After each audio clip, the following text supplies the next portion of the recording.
Hello friends, இன்றைக்கி நம்ம Nendran chips எப்படி ஈஸியாக வீட்டிலே செய்யறதுன்னு பார்க்கலாம். இந்த சிப்ஸ் செய்யறதுக்கு நல்லா பெரிய சைஸில் இருக்கிற வாழைக்காயாக வாங்கிக்கோங்க. இந்த சிப்ஸை நேந்திர வாழைக்காயில் செஞ்சால் தான் டேஸ்ட் நல்லாயிருக்கும். ரெண்டு பக்கமும் நல்லா கத்தி வச்சு இந்த மாதிரி கீரல் போட்டுக்கோங்க. கீரல் போட்டால் தான் தோல் எடுக்கிறதுக்கு நல்லா ஈஸியாக வரும். இப்போ அடுப்பு ஆன் பண்ணி கடாய் வச்சுக்கோங்க. இதை பொரிக்கிறதுக்கு தேவையான அளவு எண்ணெய் சேர்த்துக்கலாம். எண்ணெய் நல்லா காஞ்ச பிறகு இந்த மாதிரி நல்லா சிப்ஸ் சீவரை கட்டையை வச்சு நல்லா சீவி விட்டுக்கலாம். ஒரு பக்கம் நல்லா செவந்த பிறகு இன்னொரு பக்கம் நல்லா திருப்பி விட்டுக்கோங்க. இப்போ எண்ணெய் சலசலப்புலாம் நல்லா அடங்கி சூப்பராக வந்துடுச்சு பாருங்கள், ரெடி ஆகி.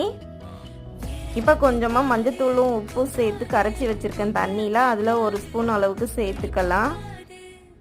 இப்போ சலசலப்பெல்லாம் அடங்கிடுச்சு பாருங்கள். இப்போ எடுத்துடலாம். அவ்வளோதான், சூப்பரான டேஸ்டான நேந்திர சிப்ஸ் ரெடி ஆகிடுச்சு. நீங்களும் உங்கள் வீட்டில் இந்த ரெசிபி